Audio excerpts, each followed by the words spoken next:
ẹ gbà mí ọmọ Yorùbá o, ẹ gbà mí àwọn Fúlàní tí fẹ́ bà tèmi jẹ́ o, nítorí pé mo kọ̀ láti ṣe nǹkan tó ní kí n ṣe tí mo ò dẹ̀ lè ṣe mí ní dalẹ̀ Yorùbá mọ́ láéláé. Ta ló sọ bẹ́ẹ̀? Èmi ẹ̀wẹ̀wẹ̀, èmi kọ́ lèmi sọ bẹ́ẹ̀ o. A gbọ́ pé bàbá Tinubu lọ pariwo síta, ó ti ń get started. Ọmọ Yorùbá mẹ́wàá ti ń ṣẹlẹ̀, kábíyèsí Elédùmarè. Ẹni tá bá ní kó ṣe tó àfi kó ṣe, torí tí ó bá padà ṣe àwa padà di tó kọ̀ tó ní. Kábíyèsí Elédùmarè. Ọmọ Yorùbá nǹkan kan ti ṣẹlẹ̀, ohun tó wá ṣẹlẹ̀ yìí ó tún wá jẹ́ kójú bàbá Tinubu là sí according to àwọn research investigation tí mo make. Tẹ́ bá watch rí pé láti bí oṣù mẹ́jọ àbọ̀dún kan nísìnyí mi ìjáde wa máa ṣàwọn normal people àti máa ṣe tẹ́lẹ̀ mọ́.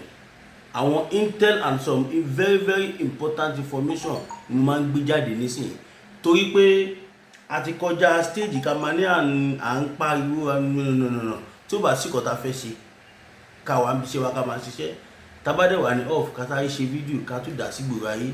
Now ọmọ Yorùbá ó ti ṣẹlẹ̀, kó má dàbí pé ẹnu ni mò ń ní, ẹ tẹ̀lé kọ́kọ́ play inú àwọn evidence mẹ́ta tí mo kó wá, kí tẹ̀ kọ́kọ́ play ẹyọ kan kẹ́ lè mọ̀ pé kò ṣe ṣeréṣeré.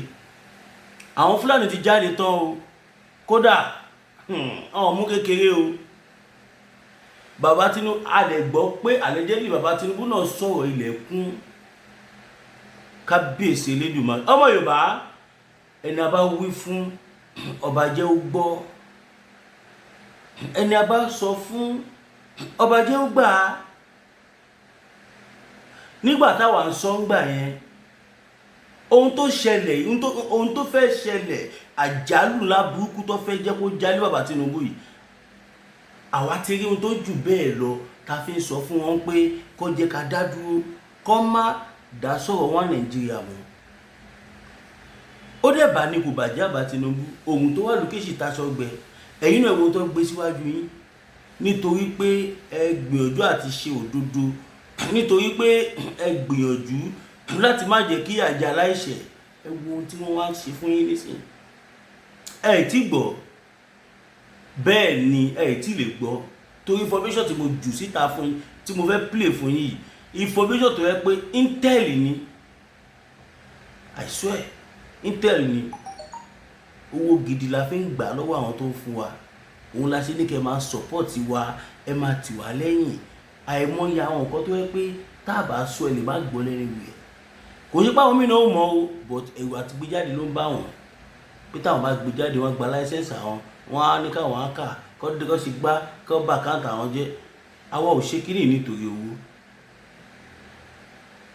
Ẹ̀yin àti bàbá mi tẹ́ bá dẹ̀ wò lọ wò bọ̀, ẹ rí pé mi fi ijọ́ kan jáde wá fìbínú sọ̀rọ̀ pé Yorùbá nation yẹn gan mi ti ẹ̀ ṣe mọ́, ẹ rí pé mi sọ bẹ́ẹ̀ rí, mi lè sọ, torí náà ẹ̀jẹ̀ tiwa ló wà, àwa ò fi pawó.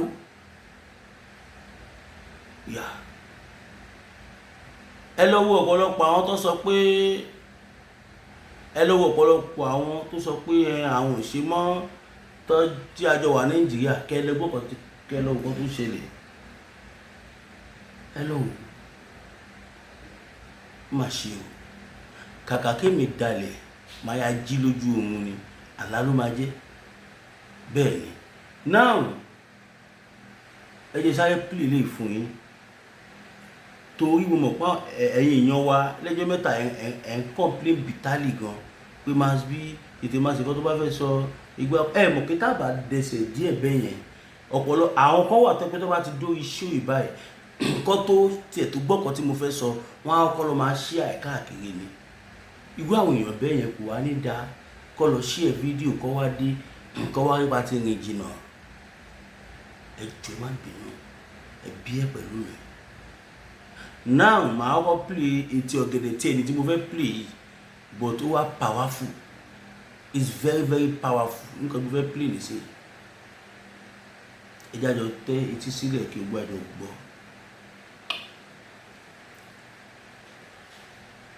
Now, Northern Nigeria is calling for impeachment of President Bola Ahmed Tinubu over gross misconduct. I repeat, Northern Nigeria is calling for the impeachment of President Bola Ahmed Tinubu over gross misconduct.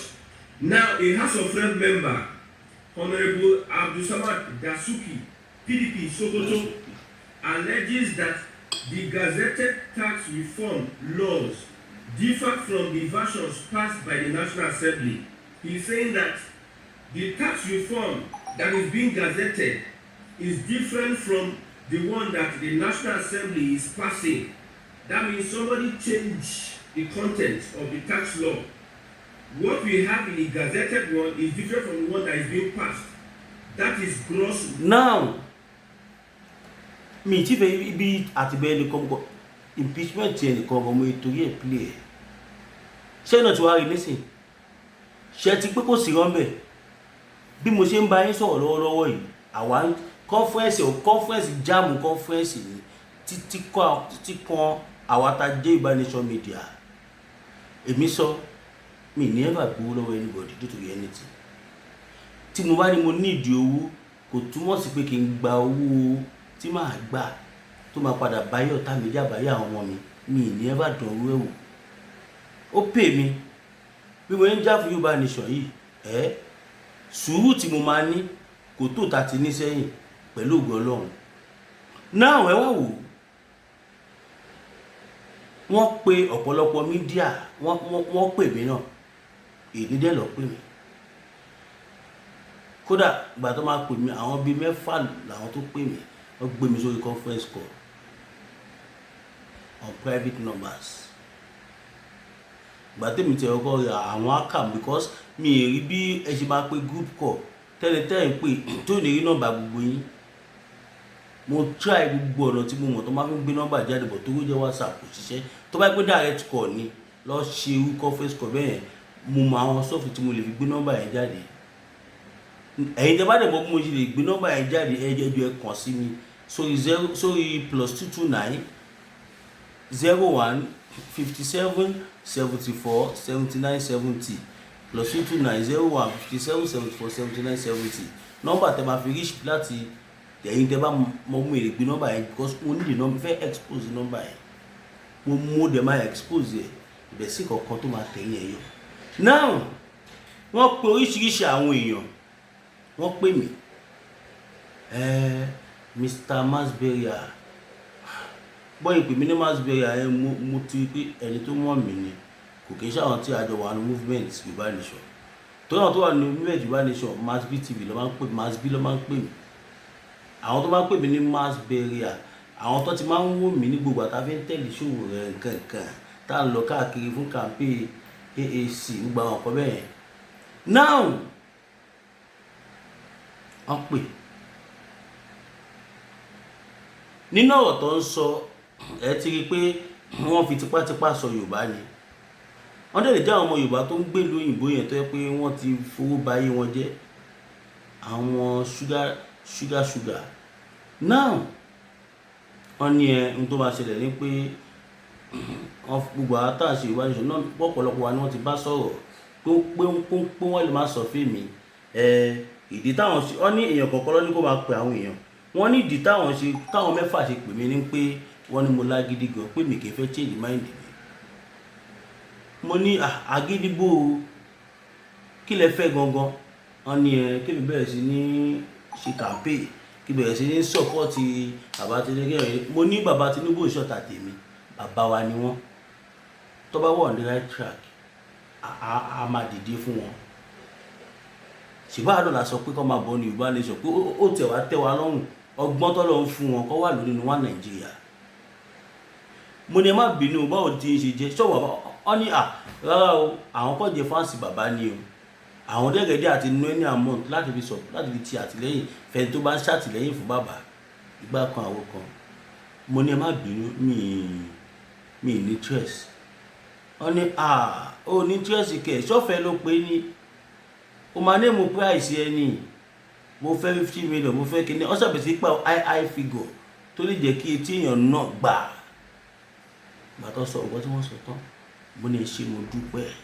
a ní mi nídìí gbogbo nǹkan tẹ́ ẹ̀ sọ yìí wọ́n ní mi nídìí ẹ̀kẹ́ èmi tí mò ń pariwo pé mo fẹ́ ṣí studio, tí mò ń pariwo pé mo fẹ́ ra irinṣẹ́, tí mò ń pariwo pé mo fẹ́ gba building studio kankan bẹ́ẹ̀ ṣá, má bí mi rò pé àwọn ò mọ̀ ni, àwọn afowó gidi lọ mí, tọkàn mi á balẹ̀ kíníkan mo ní ẹ ṣé mo dúpẹ́, mi ní ìdí ẹ̀, inú ẹ̀jẹ̀ tiwa ló wà.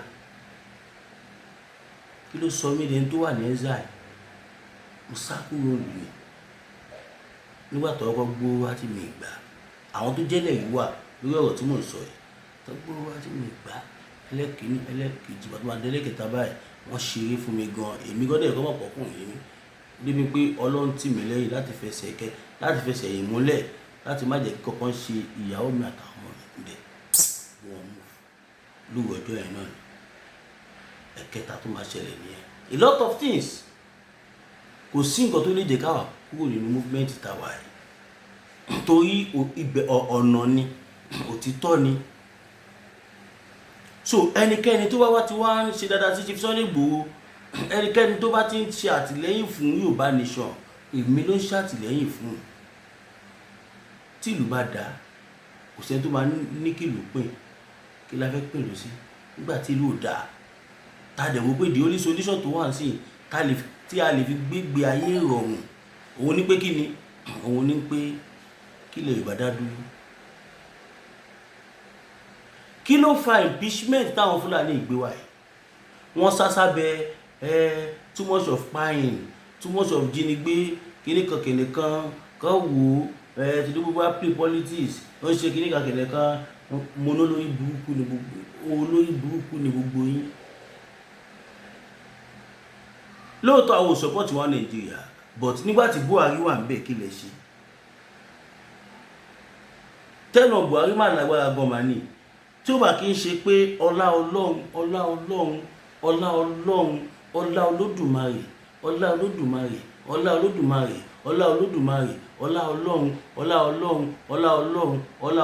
àtọ́lá olóyè Sunday Igboho ṣá, ìtàwí ìkọlà bá máa wí. Ṣé mọ̀ pé irú opportunity táwọn Fúlàní rí ẹ̀ ní last government tó kọjá ẹ̀, wọ́n lè rí irú ẹ̀mọ́ táyà fi parẹ́. Number one, wọ́n lè rí irú Buhari mọ́, because Buhari tẹ̀ ń wò yẹn Fúlàní háhùn ni, kò nígbàgbọ́ nínú ẹ̀yà míì, Fúlàní nìkan ló nígbàgbọ́ níbẹ̀. Òun lè ṣe èyí tó ń ṣàtìlẹ́yìn fún gbogbo àwọn Fúlàní terrorists yẹ̀yẹ́ Buhari tó kù yìí. Wọ́n sponsor wọn, ó ń ṣe oríṣiríṣi, ó sọ wọ́n di àṣemàálù. Ní gbogbo tẹ́nà Buhari ẹ sọ fún mi, Fúlàní mélòó lọ́wọ́ lẹ́wọ̀n? Nígbà ayé Buhari kan náà yìí, tó mú bọ̀bọ̀ kan ní after tó lé Sunday Igboho tí wọ́n lọ lé Sálíù kò ní gangan lára àwọn OPC náà, tọ́nà àwọn náà fẹ́ lọ lé Sálíù tó padà. Ẹ wò yẹn kí n sọ̀rọ̀ yìí níyì. Ẹ̀yin náà wò, ẹ̀ tí gbọ́n kankan o, aláwọ̀kọ́ ni ẹ o. Nígbà tá a máa ṣèwádìí, wọ́n nídìí tí wọ́n ti fẹ́ impeach bàbá Tinubu ni wípé wọ́n ní wọ́n fún bàbá Tinubu ní àwọn list kan tó jẹ́ ẹ̀kọ́ tí wọ́n gbọ́dọ̀ ṣe fáwọn táwọn jẹ́ north. Ẹ ṣe bẹ́ẹ̀ ni wọ́n náà fún bàbá Tinubu ní list ní tó máa ṣe fáwọn tó bá dórí oyè. Bí irọ́ ni bí òótọ́ ni, wọ́n ní ṣùgbọ́n nísìnyí báyìí gbogbo ẹ̀kọ́ ni bàbá mú ṣe. Mo wá ní ṣé wọ́n ti mú ọkàn ṣẹ́ńbẹ̀ ni, wọ́n ní àwọn ti má ọkàn ṣẹ́ńbẹ̀ pé ṣùgbọ́n ó sì kọ àwọn bíi 2 mẹ́ta kan tí wọ́n ti mú ṣe, tó dẹ̀ pé 2 mẹ́ta ẹ̀gbọ́n ju gbogbo tí wọ́n ti mú ṣe lọ. Ẹ ṣáà wò, wọ́n ní ẹ torí pé aláwọ̀kọ́ wọ́n jẹ́ kí bàbá Tinubu mọ̀ wípé wọ́n gbọ́dọ̀ protect interest àwọn Fúlàní. Gbogbo nǹkan kíkan tí Fúlàní bá ṣe wọ́n gbọ́dọ̀ fi bí wọ́n ìjọba wọn. So clear sí yín. Wọ́n níbikíbi tí àwọn èèyàn àwọn tó bá ti lọ jà, wọ́n jẹ̀bi ni wọ́n jàre ní o, wọ́n gbọ́dọ̀ sùn àtìmọ́lé. How true is that? I don't know. Allegedly gbogbo nǹkan tí mò ń sọ o, àti tí mo tún ṣe máa sọ, it's all been alleged, allegedly ní gbogbo ẹ̀. We are reporting what we heard on Space. Now ẹ jẹ́ ká sowọ́pọ̀ ọmọ Yorùbá, ẹ jẹ́ ká sowọ́pọ̀ kí ẹ má bàjẹ́ wá. Ẹ jẹ́ ká sowọ́pọ̀ pẹ̀lú bàbá wa olóyè Sunday Adéníyì Adéyẹmọ Ìgbòho Òòṣà, torí bàbá agbọ́ mi ìṣúọ̀ tó agbọ́ pé wọ́n ní torí kí bàbá Tinubu kọ̀ láti bá àwọn Fúlàní arrest ṣe Sunday Ìgbòho, wọ́n ló wà lára ìdí tí wọ́n ṣe fẹ́ impeach wọn. Bírọ́ ni bí òótọ́ ni nobody knows. Wọ́n ní ọ̀pọ̀lọpọ̀ ìlérí ló ṣe fáwọn Fúlàní pé wọ́n máa dáàbò bò wọ́n against the international communities. Kìí túmọ̀ sí pé irú bá Amẹ́ríkà ṣe fẹ́ wáyé pé wọ́n pẹ́ àwọn meanwhile àwọn Fúlàní yẹn fún ara wọn ti mọ nǹkan tó fẹ́ ṣe, wọ́n dẹ̀ ti mọ implication ẹ̀. Ọmọ pé táwọn bá pààyàn dé stage kan, àwọn international communities wọ́n wá pick àwọn up, wọ́n á lè gbé àwọn lọ sí International Criminal Court ICC tó tẹ̀ ṣe ní Nàìjíríà, tàbí kó gbọ́n lọ sí World Court kó lọ ṣẹjọ́ wọn bẹ̀, kó dẹ̀ gbá bẹ̀ lọ ṣẹ̀ wọn ló bá tán. So wọ́n ti wá rí pé bàbá Tinubu wà fáwọn ní protection yẹn, kàkà kọ́ fáwọn ní protection yẹn, bàbá Tinubu strategize lọ ni wọ́n restructure everything. Bí mo ṣe ń bá yín sọ̀rọ̀ lọ́wọ́ lásìkò táwa yìí, Fúlàní àwọn north wọn ò nágbára láti produce president mọ́. Ó ṣọ̀kẹ́ yín, reality ni, because gbogbo àwọn dá region tó kó mọ́ra tó ń claim pé north ni gbogbo ẹ̀, àṣírí ti tú. Bàbá Tinubu ti restructure gbogbo ẹ̀. Nǹkan méjì kan wà tí bàbá Tinubu ṣe lẹ́nujọ́ mẹ́ta yìí táwọn north fi wò pé hey òpin ti dé báwọn, tó fi come up with the idea of impeachment. Ṣé mọ̀ pé wọ́n ti lo oríṣiríṣi ọ̀nà tẹ́lẹ̀, gbogbo wá ṣe ń lo ọ̀nà yẹn bẹ́ẹ̀ làṣírí wọ́n tú sí wa lọ́wọ́, táwa ń pariwo ẹ̀ síta, tẹ́yìn bá wa share ẹ̀, tẹ́yìn kọ sí comment section. Àbí kò yẹ ìyá àti bàbá mi ni? Tí ó bá yẹ jẹ́ kí n mọ̀. Wọ́n ti ṣígun wá sílẹ̀ Yorùbá, wọ́n ti ṣe ethnic cleansing, kò work. Wọ́n kó gun wá, kò work. Wọ́n kó bọ̀ wọlé, kò work. Wọ́n kó gbé wọlé, kò work. Wọ́n gbìyànjú àti negotiate pẹ̀lú bàbá Tinubu, kò work. Because ó ti ṣe díẹ̀ sí ìta gbọ́ tó ní bàbá Tinubu ti lé wọn dànù bí ajá pé ẹ má fẹjọ́ Ìgbòho sùn àwọn ọmọ. Tẹ bá lè dààmú ẹ lọ mú fúnra yín. Àwọn òde gbọ́dọ̀ gbọ́ kí jẹ́nsì kankan kó declare wọn wanted. Ṣe rí géèmù yẹn bẹ́ẹ̀, ẹni táwọn Fúlàní tó bá ti fẹ́ lélélélé tí wọ́n bá ti rí mú, wọ́n wá sọ fún either ọlọ́pàá tàbí DSS tàbí any security parastatals. Mo kàn fi reference ni mo fi ń ṣe o, mi sọ pé àwọn ọlọ́pàá ṣe bẹ́ẹ̀ o. Wọ́n wá ní ló sà ẹni ẹlẹ́gbẹ́já báyìí ẹ bá wa declare wanted, kẹ place man hunt lé wọn, kẹ̀dẹ̀jẹ̀ káwọn tàbí wọ́n tún wá lẹ́yìn tó bá declare ni wanted, wọ́n wá dá àwọn boys wọn síta pé àníṣe tó bá wọnú wo lẹ́ bá débẹ̀, do your job kìnìkan. Bàbá Tinubu náà gbọ́dọ̀ gbọ́rú ẹ̀. Kí ló ṣe? Ẹ kọ́kọ́ lọ dí pẹ̀lú àwọn ọmọ yín náà, kẹ́ tó dí pẹ̀lú àwọn ọmọ ọlọ́mọ. Ẹ lọ dí pẹ̀lú àwọn ọmọ yín náà, kẹ́ lọ tọ́ àwọn ọmọ yín. Ẹ lọ kọ́ àwọn ọmọ yín bó ṣe ń hùwà láwùjọ. Ẹ lọ kọ́ àwọn ọmọ yín kọ́ lè mọ bó ṣe máa ronú tó bá wà láàrin àwọn èèyàn. Kọ́ yé ṣe bí ẹranko, kọ́ yé pa àwọn èèyàn káàkiri, kọ́ yé jí àwọn èèyàn gbé.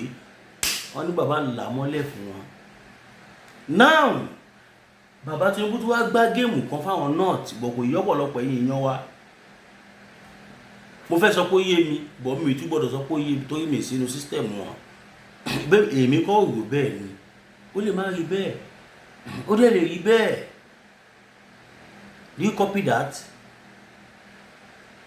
Mo tún gbọ́ pé wọ́n ní gbogbo big position tó sáré fẹ́ àwọn Fúlàní yẹn sí, wọ́n ní bàbá Tinubu nísìnyí báyìí àwọn other elders ti wá rí wípé wọ́n fi gbá géèmù fáwọn ni, wọ́n fi kó àwọn síta bí ọmọ ọjọ́ mẹ́jọ ni.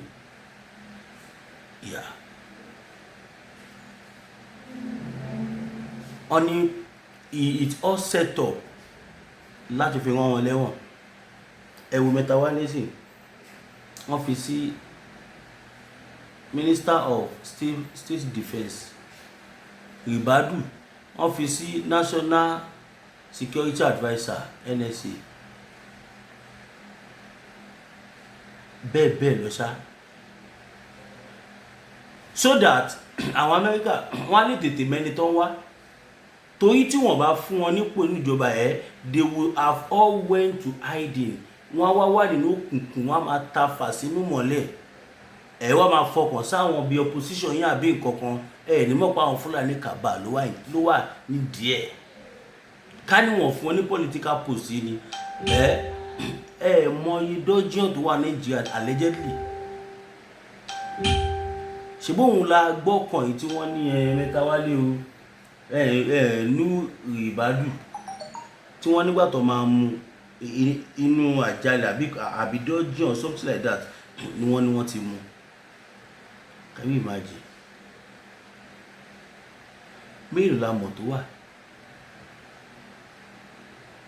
Bó tiẹ̀ jẹ́ pé a gbọ́ pé àwọn Amẹ́ríkà ti ń ṣiṣẹ́ lórí àwọn dọ́jọ́ yẹn.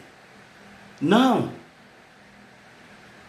wọ́n fọgbọ́n yẹn kó wọn síta bí ọmọ ọjọ́ mẹ́jọ kó lè rọrùn fún Amẹ́ríkà láti tètè mú àwọn wèrè kọ́lọ́fẹ̀ẹ́ yẹn wọ́n ti àgbà.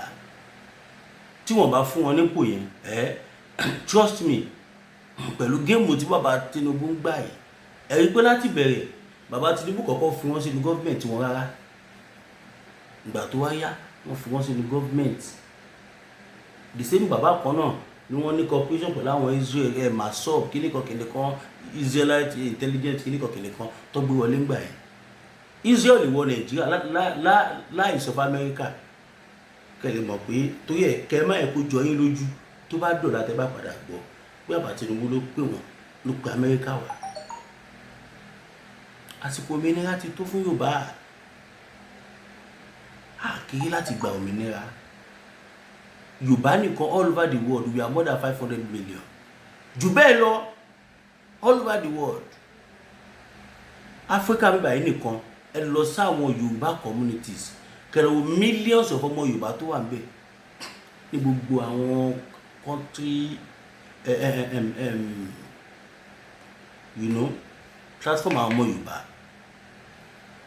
Yorùbá community in diaspora also in Africa. Yorùbá ò kéré. Mo dẹ̀ sọ fáwọn èèyàn mo ní bàbá Tinubu kò sí pé wọn ò ní gbìyànjú, àwọn Fúlàní yóò ní jẹ́ kí iṣẹ́ wọn yọ ni. Ẹ̀yin náà wò báwo lẹ ṣe máa sọ fún president pé kó mẹ́ni tí ó ṣẹ̀, president tó kàwé tó ka ọgbọ́n orí tó nímọ̀ tó ní òye, báwo ló ṣe máa rẹ́ni tó ń ṣe self determination tó máa ń àwọn arrest ẹ̀ for what? Ọmọ Yorùbá ká bẹ̀rẹ̀ sí ní course because kí bá pa ọ́ fún yín fídíò yìí ó máa dọ́dọ̀ bàbá Tinubu, ó máa dọ́dọ̀ a lot of people because this video is gonna be revealed. Ìdí nìyẹn tẹ́ ṣe gbọ́dọ̀ wá sí comment section ẹ jọ̀ọ́ nítorí Ọlọ́run ẹ like fídíò yìí, kò ná yín ní nǹkan kan, mo fọlọ́run Elédùmarè bẹ̀ gbogbo yín, ẹ bá wa like fídíò yìí, ẹ kọ kọ́mẹ́ǹtì tó dá sí, ẹ jẹ́ kí gbogbo àwọn international communities kí wọ́n mọ̀ pé nǹkan tí mò ń sọ yìí gbogbo wa là ń sọ, gbogbo àwọn kò lè jáde ká máa sọ̀rọ̀ ní a ó fi ọ̀rọ̀ sẹ́nu ẹnìkan ni. Ìdí nìyẹn tèmi ṣe jẹ́ ẹ̀kọ́ náà frontline media Yorùbá Nation. Ẹ má gbàgbé o, kò ń ṣe Yorùbá nìkan ló ń ṣiṣẹ́ yìí o, àwọn middle belt wọ́n fẹ́ dá dúró, àwọn náà ní representative l'Amẹ́ríkà báyìí. Bí bàbá Professor Banji Akintoye wà l'Amẹ́ríkà, a lot of other leaders are also there. Tó ń lobby, tó ń ṣe oríṣiríṣi, tó ń ní diplomatic meetings and others. Igbo ni representative bẹ́ẹ̀, wọ́n ní representative, kódà ó yà mí lẹ́nu gan. Tó mo ti wò pé Nnamdi Kanu àbí Samuel Ekpa ní leader wọn, not until tí mo wá rí wípé nílẹ̀ Igbo gan àwọn gúrùpù tó fẹ́ dá tí wọ́n pè fún òmìnira gan wọ́n fẹ́ tó 10, ṣùgbọ́n ẹ̀yọ̀kan là ń gbọ́ nínú wọn. Just like tiwa yìí náà ni Yorùbá Nation, Oòduà Nation, òun ló bo gbogbo ẹgbẹ́ mọ́lẹ̀, OPC ní o, ìlànà ní o, kìnìkan ní o, Afẹ́nifẹ́re ni Yorùbá nation ti bó everybody mọ́lẹ̀ because automatically ìwọ tó bá jọmọ Yorùbá automatically o ti qualify as a member of Yorùbá nation automatic ni you are a member. Kò sọmọ Yorùbá tí ò ń ṣe member àfi ọmọ Yorùbá tó bá rò pé rárá ọmọ àlè lòun àníbàjá sí òun kí ọ̀tún tó lè pera ẹ̀ lọ́mọ àlè á ní ohun tó mọ̀ tàbí tí ó rí náà. So now ọmọ Yorùbá kó tó di pé a máa tẹ̀síwájú ká tó bọ́ sí ìpele tó kàn ẹja sáré dókè ọ̀wọ́n ẹjọ́ ẹ má bínú ẹjọ́ nítorí Ọlọ́run iná mi ti fẹ́ kú 3 points ló wà kó kí ó tó di pé mo bẹ̀rẹ̀ program nísìnyí báyìí ó ti fẹ́ kú ẹjọ́ mi lè continue program yìí bóyá ní next video tí wọ́n máa ṣe máa continue because tí náà ẹ bá fi lè kú kò ní make sense bẹ́ẹ̀ ni kẹjẹ sáré lọ àwọn ọba díẹ̀ ẹni tí Ọlọ́run bá dẹ̀ bùkún náà kó bùn wá ẹ fún wa ń kọ́dún 02141687040 02141687040 02141687040 GTB Williams Olúwatósìn Amlẹ́marí lórí ẹ̀ +229 01 57 74 79 70 WhatsApp number mi nìyẹn. Ẹ jẹ́ má bínú máa continue mo promise yín ní next video tí bá ní kí n fagídí ṣe náà yẹn ti fẹ́ kú ó ti wà ní -09 tí bá ti fi dé -01 báyìí máa kú ẹ ṣé.